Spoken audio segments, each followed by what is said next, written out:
Olá, pessoal! Estamos aqui em mais um episódio da Trajeta Cast e hoje com uma convidada super especial, a Maíra Mendes, da Mercedes-Benz Carros e Vans. Maíra, muito obrigada por ter aceito esse convite e eu confesso que você sempre foi uma inspiração para mim e é uma honra estar fazendo esse podcast contigo hoje. Obrigada, Alice. É um prazer para mim estar aqui também, não só pelo convite de falar sobre liderança, mas também pela essa parceria que a gente está construindo em Mercedes e Trajeta. Então, estou muito feliz pelo convite e obrigada. Eu que agradeço. Então, desde o início, Maíra, sua história me inspirou. Você tem 30 anos de Mercedes-Benz, começou como estagiária e hoje é head de logística. Que história! E eu me identifiquei muito porque eu também tenho 18 anos de Trajeta e comecei lá atrás como vendedora e hoje também sou head comercial da Trajeta. Então, a nossa história se conectou muito. Então, pensando nessa história, eu queria saber, nesse momento, quando você começou como estagiária, em que momento da sua vida você viu, assim, você se enxergou nessa posição que você tem hoje? Como é que foi essa caminhada? Realmente, assim, é uma história, né? Eu tenho apenas 45 anos, né? Ou seja, 30 anos é muito mais do que metade da minha vida, grande parte da minha vida.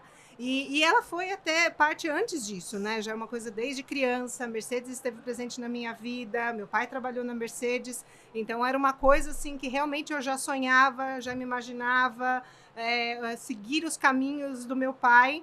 Mas vou confessar que eu não imaginava ficar tanto tempo assim, né? Então, naquela época também eu queria, não via outra empresa para trabalhar, participei de outros processos seletivos, mas meu foco realmente era Mercedes.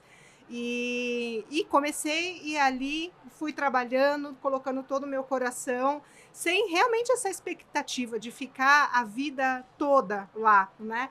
Mas a Mercedes é essa história dela, né? De acolher, de transformar isso realmente em parte da nossa vida. E aí as histórias foram acontecendo. E hoje eu tenho 30 anos e não dá para acabar. Eu ainda vejo muito tempo pela frente ainda para continuar fazendo essa história dentro da mesma empresa. Sim. E ao longo desses 30 anos, qual foi o momento mais desafiador para você? Tiveram vários momentos desafiadores, né? Só para contar um pouquinho da minha história, então eu entrei na empresa com cargos mais administrativos, trabalhando bastante perto da produção mesmo, né? Na época, lá em São Bernardo, na Mercedes-Benz, caminhões e ônibus. E muito perto da produção, então eu comecei ali a ter uma ligação muito forte já com os produtos, né? De como tudo aquilo acontecia. E aí fui, então, me desenvolvendo, né? Passei a trabalhar com desenvolvimento de projetos, né? Gerenciamento de projetos de produtos. Então, vendo como o produto nascia, como se desenvolvia, até realmente a gente aplicar e produzir. E ali realmente foi o meu grande aprendizado. Eu falo que foi a minha grande universidade, minha pós-graduação, acho que a minha história acadêmica foi ali no on the job, aprendendo e vendo como tudo acontecia dentro da Mercedes. E aí o momento mais desafiador que eu vou dizer que muito marcante, foi realmente quando eu passei para a logística, porque com o gerenciamento de projeto eu tinha contato com toda a industrialização, desde engenharia, né, desenvolvimento do produto, passando por logística, e aí eu fui convidada. Então, para assumir um cargo na logística. Isso foi em 2013, então já tinha alguns anos realmente de casa, quando assumi, então, parte da logística como gestora. Então, já como gerente da parte de logística de peças. E realmente foi um grande desafio, porque foi um novo aprendizado, né, uma nova dinâmica. Eu estava muito acostumada a trabalhar dentro de casa, né, com produção, com toda aquela questão dentro de casa, e aí eu passei a ter muitos contatos com parceiros, fornecedores, no mundo logístico que acontecia fora ali da Mercedes em si. Sim. E aí foi um grande desafio, realmente, né? Bastante com transporte de container, ver como a dinâmica de trabalhar com o Porto de Santos. Ainda foi bem na época da privatização, então a gente ainda tinha bastante restrição, né, de volume, de infraestrutura, então foi bem nessa época. Então foi realmente um grande desafio, mas assim, que eu me apaixonei pela logística, né? De várias paixões que eu fui tendo dentro da empresa, aquele momento, apesar de todo o desafio, foi onde eu me apaixonei pela logística e aí de 2013 até hoje não saí mais. A logística é aquele bichinho que pica e você não sai nunca mais, né? Mas eu entendo que essa sua experiência nessas outras áreas também te deu um bom embasamento para você entender até a dor da logística, né? Que ela começa muito tempo antes. Na verdade, a logística ela é o fim ali da cadeia, mas que se todo o antes não for muito bem feito, elas são complementares. Então, eu acho que foi um ótimo embasamento para você construir a sua história na logística, né? Não, Nada é por sem acaso, dúvida eu diria. nenhuma. É a parte do gerenciamento de projetos, de ver como nasce, de entender realmente isso aí dá muito subsídio para eu justamente desenvolver os fornecedores, né, de peças, né, de acordo com a confiabilidade do produto que a gente espera. Isso é essencial quando a gente traz uma peça nova para dentro de casa. Então, a gente precisa estender, né, toda essa questão técnica para dentro dos nossos parceiros, toda a cultura da empresa, né, os valores da empresa. Então, aprender tudo isso foi essencial para que hoje eu consiga desenvolver fornecedores nessa mesma linha, né, de estar realmente conectados com aquilo que a empresa acredita, aquilo que ela preza, né, para entregar um produto de qualidade para os nossos clientes. E no fim, a trajeto é a continuação desse trabalho, né? Exatamente. E quando o fornecedor, que no caso nossa parceria, ela não está alinhada com o mesmo propósito, as coisas não funcionam, né? Então isso diz muito sobre as parcerias que a gente estrutura, porque esse propósito e esse engajamento, desde o início da cadeia, ela vem se complementando e ela vai até o final, que somos nós ali na ponta que estamos entregando a última perna. Então tudo está conectado, né? E que bom que você tem todo esse background para entender do que é necessário. E talvez seja por isso que você está aí nessa posição. Mas e o contrário? Qual foi a posição, o que aconteceu que te deu mais orgulho, que falou assim, isso faz tudo valer a pena? É difícil escolher, acho que é que nem quando a gente tem um filho, né? A gente, conforme ele vai crescendo, você nunca sabe dizer qual é a melhor fase da criança, você sempre acha que é a última, porque é onde tá mais fresco, tem aquelas novidades, tem aquele crescimento, então você já viu tudo o que aconteceu lá atrás e hoje você vê todas as conquistas da criança. Então eu sinto um pouquinho isso, né? Acho que me marcou muito quando eu de fato vim para Carros e Vans, na época ainda dentro do mesmo guarda-chuva, né, do grupo, mas realmente assim que eu tenho muito orgulho é essa história mais recente, quando a empresa decidiu, né, no mundo todo se separar, né, nas suas divisões. Então caminhões e ônibus seguiu em um caminho e carros e vans em outro. E aqui no Brasil isso foi bastante importante, porque significou realmente a gente construir algo quase que do zero. Então a gente teve que realmente formatar uma empresa dedicada para carros e vans.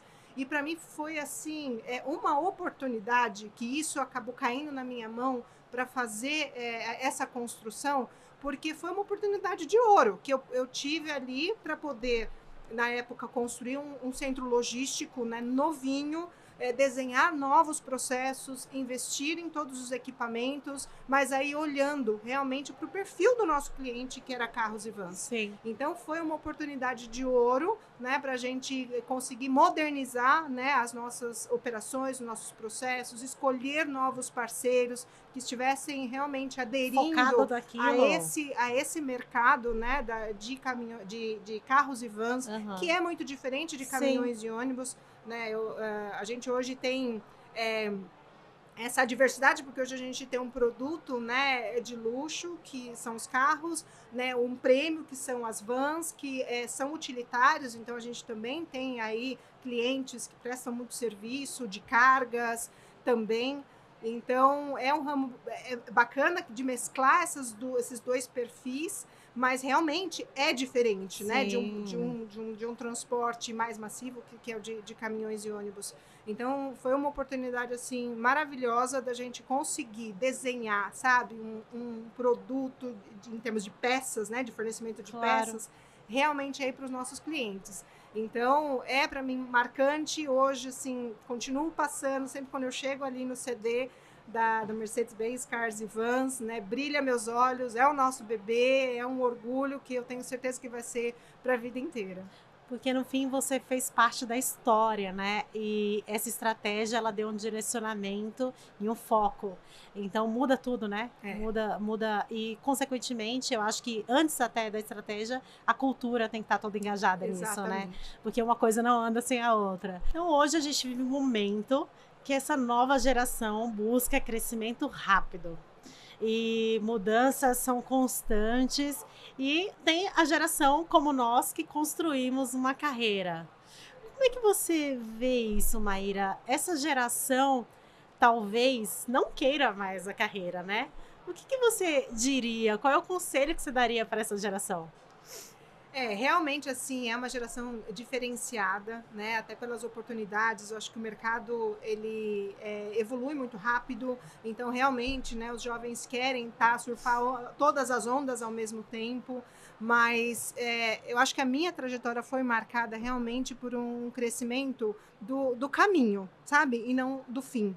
Então, tudo que eu fiz dentro da empresa, eu fui aproveitando aqueles momentos, eu fui aprendendo com os erros, né? Nem tudo são flores, eu fui aprendendo com cada desafio, e isso para mim é muito importante. Eu acho que isso, quando eu tenho que dar o conselho para alguém, é exatamente isso. A gente não pode pular etapas, a gente tem que viver. Sabe, tudo aquilo que a gente aprende na teoria, se a gente não vivencia, a gente não aprende de verdade, né? E não leva isso como lição aprendida, né? Hoje, assim, a gente precisa valorizar muito as lições aprendidas, porque elas são a nossa bagagem. Exatamente. São elas que levam a gente, né, a errar e construir algo novo, né? Como você mencionou, eu consegui, acho que todo esse aprendizado que eu tive, né, eu tive a oportunidade de implementar ali. Então, se a gente não constrói e pula etapas, a gente não consegue ser um profissional completo, né? Um profissional completo é aquele que passa por todas as etapas,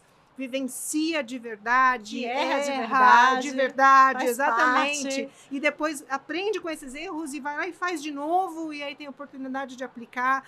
Então, isso que eu quero, sabe, muito, sempre passo para essa geração, né, que a gente precisa valorizar isso. Cada etapa, não existe desvalorizar nenhum tipo de serviço, nada.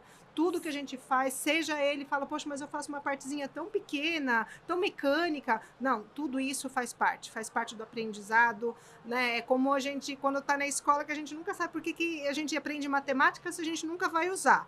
Não, mas aquilo serve para desenvolver o nosso raciocínio, né? Aquilo ali vai fazer conexões neurológicas que a gente não imagina. Exatamente. E eu acho que a trajetória dentro de uma empresa, essas etapas, faz isso, cria conexões neurológicas aí da nossa carreira, né? Exatamente. E você me lembrou um ponto muito importante, que é essa questão de errar. Porque essa geração não se permite errar. Exato. Ela quer a perfeição, quer mudança rápida, perfeita. Só que os grandes sucessos, muitas vezes, foram baseados em muitos insucessos, né? E aí, quando você pega uma geração que não sabe lidar com vulnerabilidade, eu acho que é o contrário. Eu acho que, como diz a Brené Brown, o poder está na vulnerabilidade. E aí a gente pega um caso de sucesso e quer copiar o caso de sucesso, achando que tudo aquilo que ele acertou, que foi vendido aí nas redes sociais como Demi Brava de Ouro, vai servir para nós. E na realidade a gente tem que fazer o contrário. A gente tem que pegar todos os insucessos e dizer assim, olha, isso aqui não deu certo, isso aqui não deu certo, e ir corrigindo, né? Para a gente se preparando melhor. Então, eu diria até que o sucesso está muito mais calibrando os insucessos, né? Porque copiar o sucesso não vai funcionar. Aquilo não é aderente, aquilo não é uma forminha perfeita. Então, acho que essa geração talvez tenha perdido um pouco isso, porque a gente estava ali com a experiência, com muitos anos ali de carreira e aprendendo e errando, e essas mudanças rápidas pula esse pedaço, né? E assim, e hoje as empresas estão mais abertas para isso, sim, né? De aceitar melhor o erro. Antigamente, a gente tinha uma geração um pouco mais dura, onde errar era assim, extremamente complicado, né? Era vergonhoso, a gente não podia errar, a gente tinha medo das consequências do erro. E hoje as empresas estão mais abertas. Não, errar, todo mundo erra, mas como a gente vai corrigir? Como a gente vai superar? O que a gente aprendeu com isso? Então, também valorizar isso. O que a empresa tem para oferecer, né, para Sim. essa geração, para que eles continuem aprendendo até de uma forma mais leve, mas eles têm que valorizar, né, essa Valorizar. trajetória, essa Eu oportunidade. acho que a única diferença é que na nossa época as coisas não viralizavam tão rápido.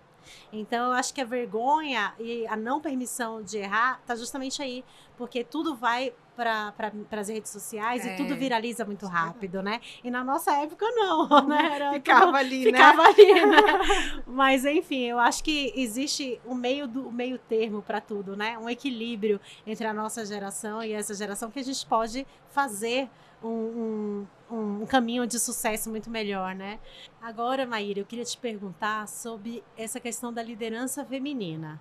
A gente não pode deixar de falar que há 30 anos atrás, nesse mercado, tinha muito menos mulheres do que tem hoje. Então, como é que foi para você essa liderança feminina? Você teve que se provar mais vezes? Foi uma coisa natural? Quais foram os desafios de ser uma líder feminina? Olha, eu vim realmente, eu consegui enxergar essa transição, né, dessa representatividade aumentando, né, ao longo desses 30 anos. Realmente, assim, a presença feminina, ela estava muito mais nos bastidores, né, da liderança do que na liderança em si. E realmente, nessa época que eu me tornei uma líder, por isso que também foi um grande desafio, e isso começou, já estava começando a mudar, a gente estava tendo mais representatividade. Sendo muito sincera, dentro da Mercedes, graças a Deus, a gente nunca teve isso muito marcado, Aham. sabe? Ela sempre teve muito apoio, deu caminhos pra gente, mas sem dúvida nenhuma foi a minha postura ali que também eu acho que fez o meu caminho ser um pouco mais leve. Porque eu acho que, acima de tudo, a mulher tem que se valorizar. Que ela Sim, é capaz, né? sim, Ela é competente, se ela está ali é porque ela fez por merecer, e nunca deixar isso, sabe, se subestimar. sim. Então, quando eu estive ali, eu tive dois desafios ao mesmo tempo, que foi de ser promovida, né, assumir um cargo de liderança, e como mulher no mercado que ainda era com bastante masculino, mas eu não tive que provar a todo tempo, e sim confiar na minha competência, confiar na minha bagagem, né, e ir conquistando essa credibilidade também sem rotular nada, Sim, né? sim. E eu acho que essa confiança, não ter medo de encarar, essa coragem que eu acho que a mulher traz, eu acho que isso tornou o meu caminho mais leve, né? Sim. E aí, naturalmente, eu acho que o setor logístico, ele é muito propício para liderança feminina, para presença feminina. Eu acho que a gente precisa muito disso, né? Aham. Dessa sensibilidade, dessa ousadia que a mulher tem, dessa flexibilidade. Eu acho que isso traz muitas soluções, né? Traz muita agilidade, né, para o setor logístico, traz o zelo que a gente precisa também. Então, eu acho que o recado que eu tenho é esse, sabe? Que a gente precisa, acima de tudo, confiar no nosso taco, Sim. confiar na nossa força, que os caminhos eu acho que a gente vai conquistando, sabe, aos poucos, sem forçar nada, né? Eu acho que isso vai trazendo valor, né? E esse reconhecimento também do mercado. E muito do que você falou, não deixar te rotularem, né? Você sabe do seu potencial, sabe da sua competência, então é não assumir rótulos que não são seus. E a gente sabe que numa sociedade como um todo, não só como mulher, mas é muito fácil colocar rótulos, né? É. Mas a gente tem que ser muito autoconfiante, muito segura para dizer, não, isso não me define. E eu estou aqui para provar o meu trabalho, né? Então, acho que a liderança feminina vem mostrando cada vez, não é por causa de um rostinho bonito ou qualquer outra coisa. A gente tem uma competência e isso precisa ser provada, né? Exato. Mas eu acho que isso vem mudando. Eu acho que as pessoas encaram de uma forma muito mais natural ao longo dos anos, né? Sem E dúvida. que bom, né? Porque a gente não precisa se provar tantas vezes.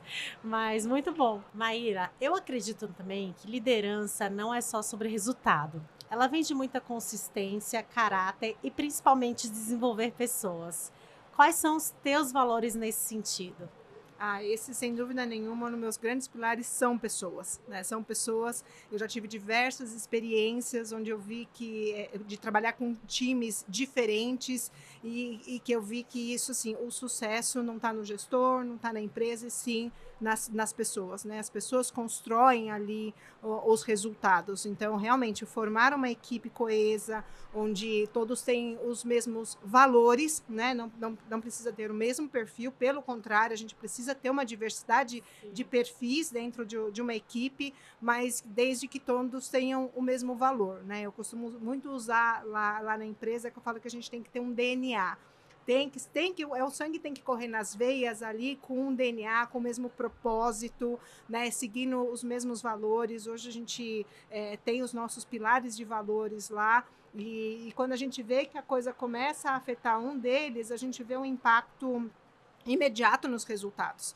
Então, Sim. nós como líderes, realmente, a gente tem que cuidar desse patrimônio realmente que são as pessoas, né? E ao longo dessa trajetória, como líder, né, eu já construí alguns times e realmente, assim, se a gente, ele começa de uma forma e a gente percebe que quando não segue a mesma vibe ali, esse mesmo DNA, essa mesma cultura, esses mesmos valores, naturalmente aquilo vai se reorganizando, né? E eu pude perceber em diversos times que eu já trabalhei que tem uma hora que isso fecha, e a hora que fecha aí é sucesso total. Então, realmente, eu sou muito dedicada, né, a me doar para as pessoas. Eu acho que uma equipe de alta performance é isso, a gente inverte o triângulo, né? Eu passo a trabalhar para eles, então, porque eu sei que o valor agregado realmente está ali, e eu preciso realmente dar todas as ferramentas, eu preciso dar o suporte, eu preciso desafiá-los, né? Eu preciso trazer inovações, né? Para que eles ali tenham insumos realmente para continuar trabalhando numa excelência e aí entregar resultados cada vez melhores. Mas, sem dúvida nenhuma, as pessoas é o nosso maior patrimônio. Sim, tem gente que se ilude, né, achando que rege todo mundo trabalhando em nossa função, é o Ao contrário. contrário. A gente está o tempo todo servindo eles, eu falo isso pro meu time, que na verdade eu tô aqui para servi-los, para apoiá-los, porque na verdade eles são a grande massa que fazem tudo acontecer, né? E esses valores, você já respondeu minha próxima pergunta, que era o que você não abre mão, porque na verdade quando você elenca tudo o que precisa, seja lá equilíbrio emocional, ou seja um trabalho técnico, tudo isso você ensina, mas os valores você não ensina. Isso realmente você tem que trazer pronto. Então, acho que você respondeu a pergunta, né? Então, eu acho que esse é o principal, que você não abre mão, certo? Assim, nós temos, né, 4 valores principais na Aham. empresa, e que é paixão, integridade, respeito e Aham. disciplina. Eu acho que todos eles precisam conviver harmoniosamente, né? A partir do Aham. momento que um deles acaba sendo afetado, né, você Claro. já você não está seguindo o mesmo caminho. Então a gente sempre orienta, mas como eu falei, uma vez que a gente tem isso dentro do nosso DNA, a DNA. coisa se torna orgânica, a gente percebe que, sabe, ferir aquilo é ferir o nosso processo, é perder a paixão, é perder o respeito, é perder a integridade, é perder a disciplina. Então, eu acho que isso a gente precisa estar no nosso dia a dia. Nós, como gestores, precisamos realmente lembrar e monitorar, mas quando a gente forma uma equipe que tem esses valores como princípios, realmente, a coisa flui. Perfeito. E aí, já com a equipe formada, agora vamos falar de Mercedes. A Mercedes representa tradição, inovação, consistência. O que a Mercedes está preparando aí para nós nos próximos anos? Nós estamos assim num momento muito bacana da empresa, né, crescendo no nosso mercado, tanto na parte de automóveis, trazendo novos produtos, tem vários lançamentos, e a parte de vans também, né, temos 2 lançamentos aí. Nós tivemos o ano passado da Sprinter elétrica, que inclusive estamos aqui na Intermodal, né, trazendo aí mais um produto para oferecer soluções para o mercado, e contribuir, né, não só para o ESG, para toda a nossa sustentabilidade, mas também trazer aí uma competitividade para o serviço, uma vez que ela é elétrica, né? Então é um produto realmente novo para a gente e que a gente ainda quer escalar muito. E acabamos de lançar a nossa Sprinter com câmbio automático, então também ela está fresquinha aí no mercado e a gente está com muita expectativa. Sem dúvida é um mercado que não volta mais, né? Agora tudo envolve elétrico e híbrido. E agora, qual é a sua intenção? Quais são os próximos passos, Maíra? Bom, agora é continuar inovando, né? E agora e também em parceria aí com a Trajeta, da gente continuar sempre oferecendo o melhor serviço para os nossos clientes. Então a gente Sim. sabe que a nossa distribuição de peças, né, sai aqui de São Paulo, mas a gente atende o Brasil inteiro e é um desafio, né? Principalmente aí agora na parte de transporte, a gente conseguir aí atingir os nossos concessionários que estão assim a 4 mil quilômetros, 4, 5 mil quilômetros daqui. Então, a gente precisa entregar de uma forma sustentável, rápida, eficiente. Então, é isso que a gente projeta, né? O que mais que a gente pode entregar de soluções logísticas aí para melhorar essa experiência do nosso cliente, não só dos concessionários, mas principalmente do nosso cliente final. Então, a gente impulsiona aí os nossos parceiros, né, a sempre repensar, reconstruir nosso processo logístico, trazendo soluções, né, seja aí em caminhões, em containers, em rodoviários, em aéreos, ou até nas nossas cargas aí de Sprinter. A gente tem também os nossos last miles aí com os nossos produtos. Então, acho que é o nosso foco, né? Tem a IA aí na nossa vida já, ela já é presente.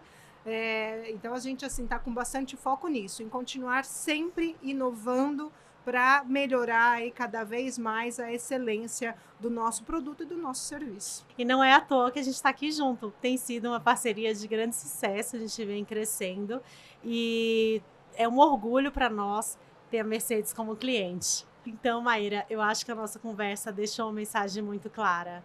Não existe parceria, não existe excelência sem uma consistência e sem valores claros. E essa liderança inspiradora, essa história que você trouxe para nós, deixa isso muito bem definido, né? O que é uma história de sucesso e já fazendo links aqui, o que é uma parceria de sucesso, né? Então eu queria, para fechar, qual é o seu conselho? Qual é a sua mensagem para todo mundo, não só mulheres, mas para todo mundo que deseja fazer essa liderança inspiradora? Eu acho que tem muitos conselhos, né? Muitos, mas eu acho que eu gosto muito da palavra coragem.